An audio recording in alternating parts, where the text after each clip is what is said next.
नमस्कार विद्यार्थी मित्रांनो, मी प्राध्यापिका वर्षा मोघल, KTHM महाविद्यालय नाशिक, मानसशास्त्र विभाग.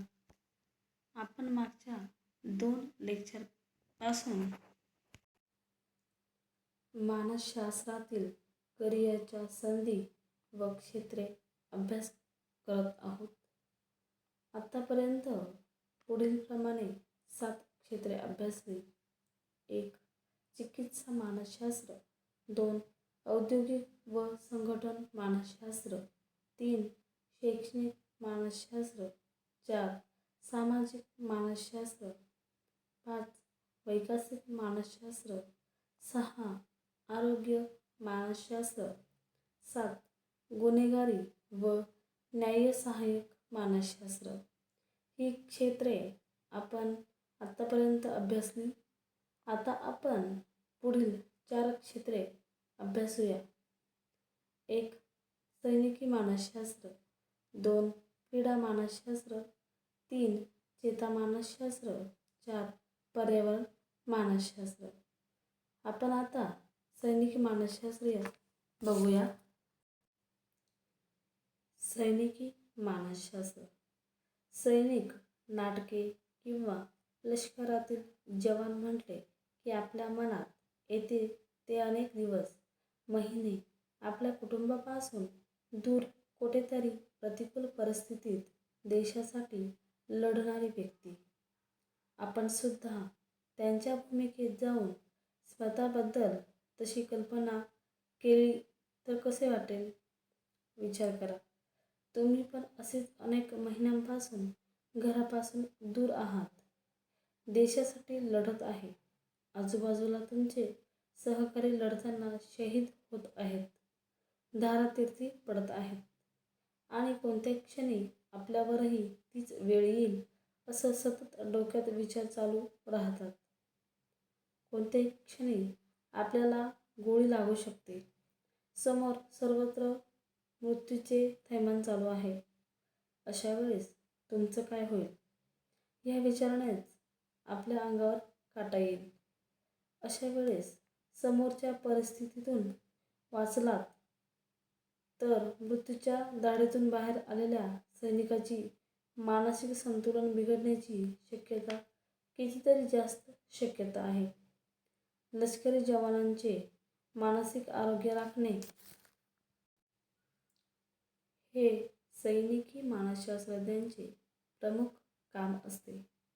त्याबरोबर लष्करात काम करणाऱ्या घरच्या मंडळी तसेच मित्रपरिवार यांनाही मानसिक आधार देणे, तसेच त्या सैनिकांचे कुटुंब तसेच त्यांच्या माघारी कणखरपणे घर सांभाळणाऱ्या स्त्रीला देखील भावनिक मदतीची गरज भासू शकते. कधीही वाईट बातमी येऊ शकते.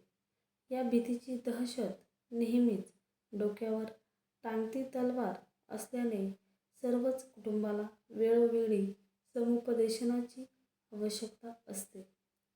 वेगवेगळ्या मानसशास्त्रीय चाचण्यांचा वापर, माहिती गोळा करणे, संशोधन तसेच लष्कर भरतीसाठी सुद्धा सैनिकी मानसशास्त्रज्ञ हा निर्णायक घटक आहे.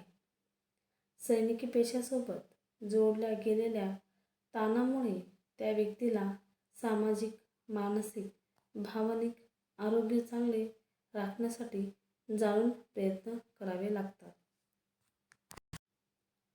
क्रीडा मानसशास्त्र. क्रीडा मानसशास्त्र ही मानसशास्त्रातील एक आधुनिक काळातील शाखा आहे असं म्हणण्यास हरकत नाही.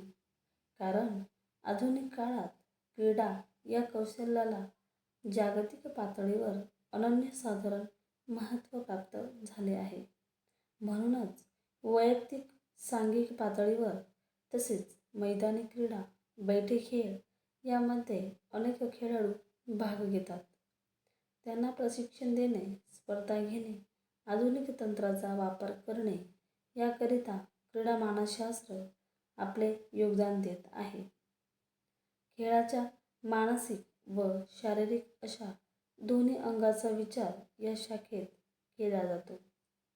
खेळाडू स्वतः खेळाच्या वेळची परिस्थिती आणि क्रीडा शिक्षक यांच्या गुणवैशिष्ट्यांवर व यांच्यातील क्रियेवर खेळातील यश अवलंबून असते. आत्मविश्वास, तणाव, सहनशीलता, साधक वर्तन, दृष्टिकोन, शारीरिक आरोग्य ही खेळाडूंची गुणवैशिष्ट्ये आहेत. ही गुणवैशिष्ट्ये यशाच्या दृष्टीने परस्परपूरक कशी ठरतील, त्यांच्यातील आंतरक्रिया कशी सुधारता येईल यासाठी क्रीडा मानसशास्त्रज्ञ प्रयत्नरत असतात.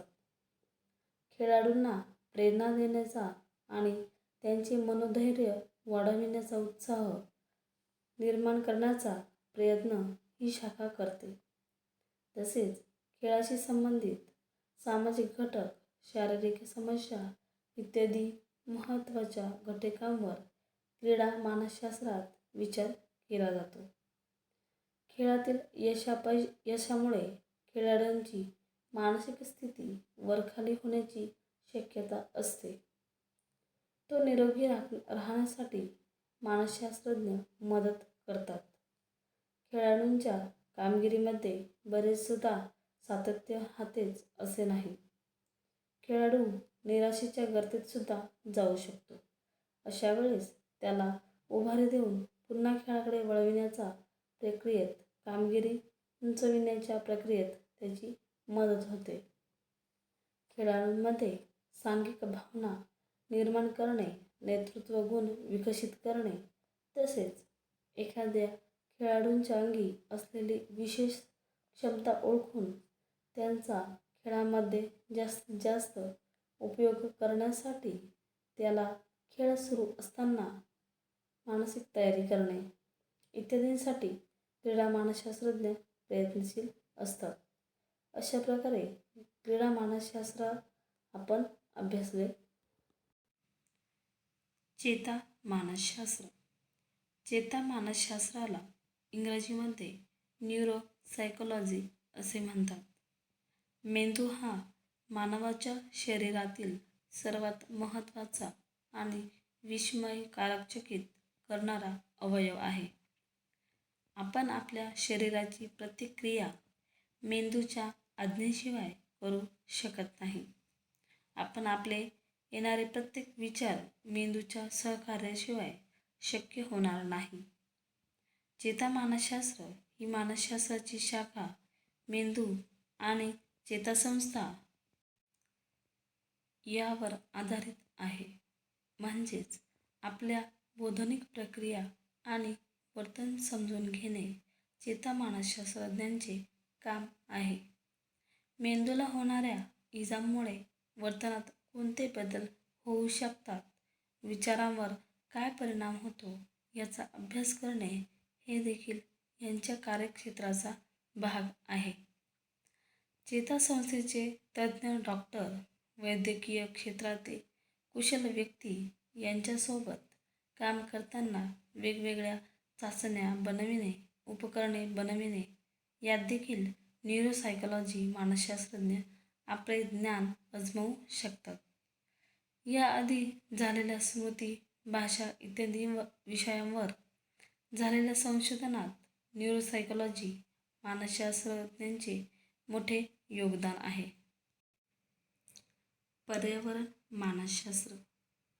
पर्यावरण मानसशास्त्र ही एक नव्याने उदयास आलेली आणि गरजेची शाखा आहे असे म्हणावे लागेल. कारण आधुनिक जीवनशैली बरोबर पर्यावरण म्हणजेच निसर्ग चक्रामध्येही बराच बदल झालेला आपणास दिसून येतो. लोकसंख्या वाढीबरोबर प्रदूषणही मोठ्या प्रमाणात वाढत आहे. त्यामुळे लोकांच्या जीवनमानावर त्याचा परिणाम होताना आपणास दिसून येतो. ही काळाची गरज ओळखून निर्माण होत असणाऱ्या या शाखेत सुद्धा भरपूर संधी उपलब्ध होत आहे. सरकारी संस्था, सरकारी संघटना किंवा स्वतःची कन्सल्टन्सी मानसशास्त्रज्ञ सुरू करू शकतो.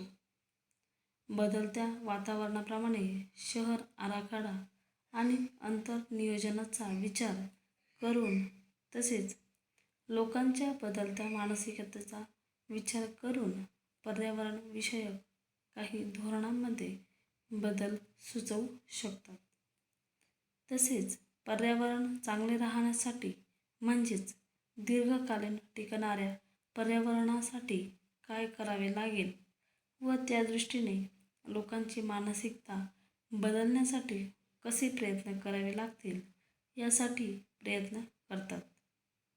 प्रदूषण कमी करणे आणि जैवविविधता यांची जपणूक करण्यासाठी लोकांनी आपली मानसिकता बदलावी यासाठी पर्यावरण विषयक मानसशास्त्रज्ञ प्रयत्नशील असतात. अशा प्रकारे आपण सैनिकी मानसशास्त्र, क्रीडा मानसशास्त्र, चेता मानसशास्त्र, पर्यावरण मानसशास्त्र ही अभ्यासलेली आहे. राहिलेली क्षेत्रे पुढील भागात अभ्यासूया. धन्यवाद.